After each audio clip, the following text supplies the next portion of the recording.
Assalamualaikum warahmatullahi wabarakatuh.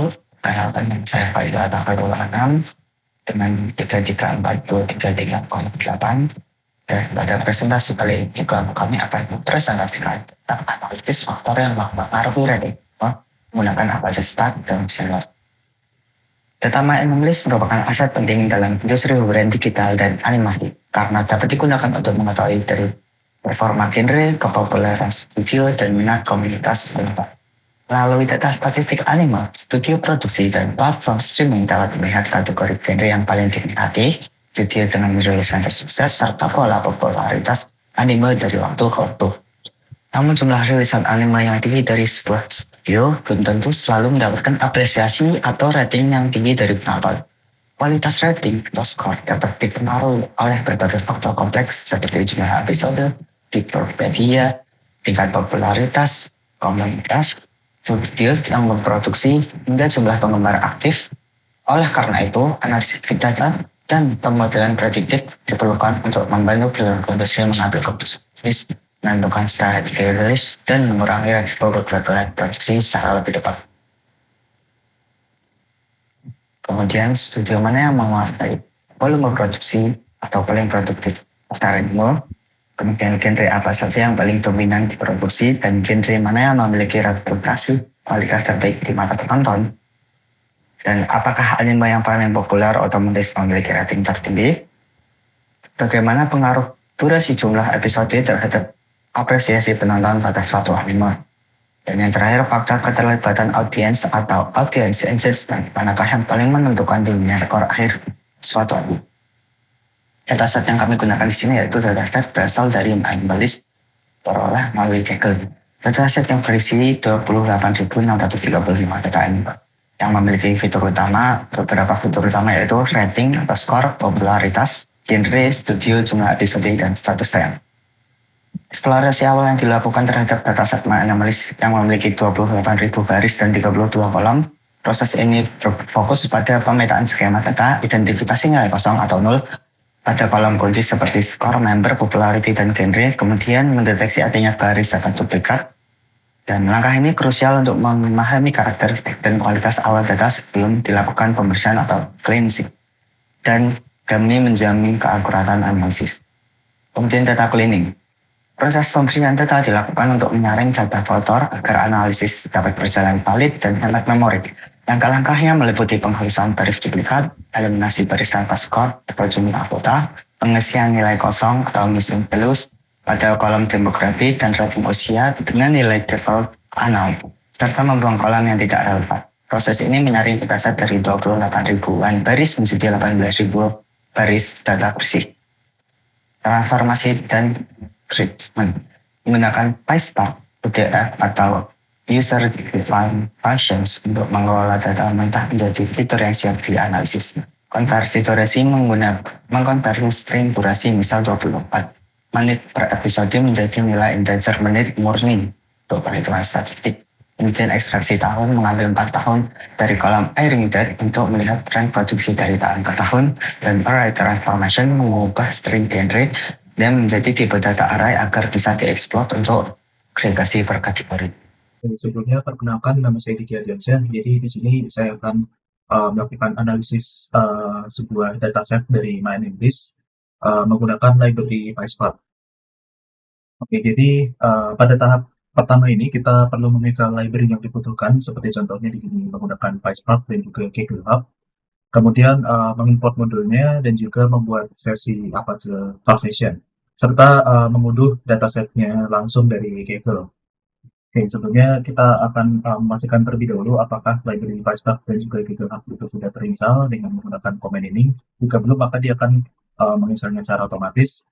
Kemudian kita import library yang dibutuhkan, seperti di sini kita akan mengimport Kaggle Hub, kemudian ada PySpark SQL untuk mengimport Sparkation dan lain sebagainya. Kemudian pada kode ini kita akan menginisialisasikan sesi Spark-nya menggunakan Sparkation.builder dengan mengisikan app name MyAnalysis Big Data Analytics, kemudian dengan config sebagai berikut. Yang lain di sini kita perlu mendownload dataset yang terlebih dahulu dari Kaggle dengan repository name seperti berikut. Setelah dataset semuanya sudah terdownload, kita masuk ke langkah kedua, yaitu bagian data exploration. Oke, jadi kita tambahkan terlebih dahulu path untuk file CSV yang sudah kita download sebelumnya. Kemudian kita memuat dataset tersebut ke dalam data frame menggunakan spark.read.csv dengan memasukkan path yang sudah kita inisialisasi sebelumnya.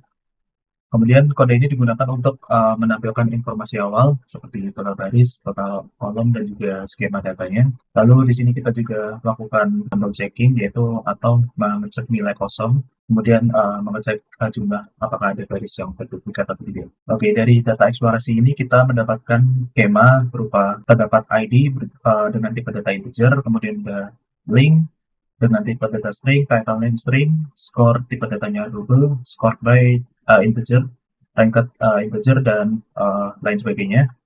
Dengan kita mendapatkan total baris 28.635 dengan total kolomnya ada 32. Kita berhasil mendapatkan total baris duplikat itu terdeteksi 0. Oke, untuk langkah ketiga kita melakukan data cleaning dan juga transformasi data. Ya, tujuan tahap ini adalah untuk menghapus baris duplikat jika ada, kemudian menghapus baris yang tidak memiliki skor atau member, kemudian mengisi nilai kosong dengan nilai default, kemudian membersihkan dan juga mengubah tipe data kolom, episode, dan juga duration, menginstruct dan memperbaiki format kolom hiding years, kemudian ada juga mengubah string, genre, dan themes menjadi tipe array agar mudah diinisialisasikan. Oke, sebelumnya kita akan melakukan import PDF dan juga integer type terlebih dahulu. Kemudian langkah pertama, di sini kita akan menghapus duplikat dan baris yang tidak memiliki skor dan juga member dengan cara df titik duplicates dengan subsetnya itu skor dan juga member. Kemudian di sini kita menghapus kolom yang tidak digunakan.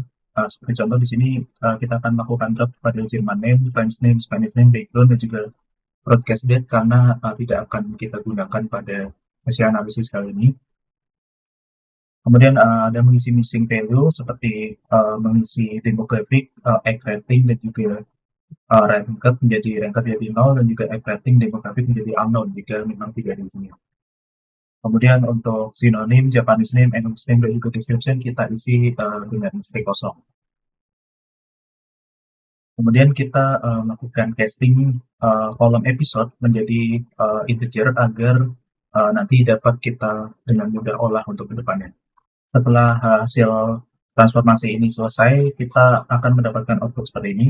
Di data tersebut sudah berhasil kita bersihkan dan juga kita transformasi dengan sempurna. Oke, langkah selanjutnya kita masuk ke langkah 4. Jadi pada langkah ini kita akan masuk ke dalam analisis data dan juga visualisasi. Pada tahap ini kita akan mendapatkan aplikasi untuk mencari top 10 genre dan juga top 10 teams. Kemudian ada menghitung korelasi antara skor dan juga member, serta agregasi rata-rata skor untuk setiap kategori demografi. Ya, jadi kode berikut akan untuk mendapatkan agregasi top ini menggunakan dflin, mid column, kita akan mengambil genre, kemudian ada top teams dengan cara mengambil kolom pin, kemudian ada analisis korelasi, lalu pada tabelnya kita di sini untuk membuat visualisasinya, kita akan langsung masuk ke dalam visualisasinya. Di sini kita mendapatkan top 10 genre pada dataset kali ini dengan yang pertama DPD komedi, action, fantasi, dan sebagainya. Kemudian untuk top 10 teams dari dataset kali ini ada tim musik dengan total sekitar